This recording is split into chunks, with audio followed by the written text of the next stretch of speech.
Hey kids, comics, silver-haired Bronze Age babe here, yakking about her comic book collection, and today a tribute to the late, great Jim Shooter. I'm going to forewarn you right now that I'm going to review this book. This is Superboy number 209, starring the Legion of Superheroes, and Jim Shooter wrote movingly and insightfully about menstrual cramps. Yes, this is true. This book came out in 1975, and the background that you should know is that for women dealing with menstrual cramps, 1975 was a really bad year because it was only the year before that prescription strength ibuprofen hit the market, and unless you didn't know about it, you weren't asking your doctor for it. 9 years later, in 1983, it became over the counter. So this would have been this story would have been moot by 1983. But here's the thing: so you've got Princess Projecta coming back home from a mission. She crash lands her little spacecraft atop the building, and we do get a little dig from Wolf Boy or whoever he is. I guess even a princess is still a woman driver. But she's in pain, and she absolutely passes out. Brainiac 5 from afar diagnoses her and says she has the pain plague. Oh, yes, indeed. It's a plague. The fever isn't, but the pain it causes kills. It only lasts 6 hours, but no one has ever survived it. Well, actually, Brainiac, yeah, women survive it all the time, but it's a tough 6 or 7 hours. So basically, Brainiac says, you know what? There's a way to hook her up to a doohickey that we can share her pain for the next 6 hours.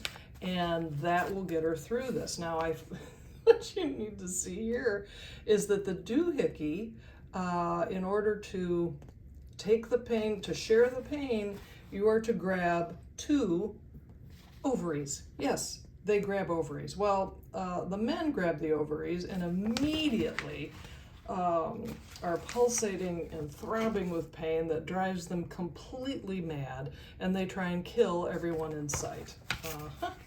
And that makes sense to me. I don't know. So Projecta basically says, you know what? Okay, I'll do it. But you're gonna have to close my eyes, close my mind, and chain me to this thing in order that my mind doesn't go berserk, and that I do not, ultimately in my madness, I might order you to kill me and end the pain. I'm here to tell you, many of us have uttered those phrases back in the day before over-the-counter Motrin and Advil. Superboy shows up. He is unable to absorb any of the pain because of his invulnerability. Karate Kid, Karate Boy, he already had his hour, and he's like, all right, no one else can do it. I'll do it. I'll crawl back to the magic ovaries. But before he can get there, he is knocked unconscious by a female fist. And the torturous pain more than any single human can endure. And who should it be? The intruder is whoever that girl is who splits in two. So it takes duo damsels. Sorry about that.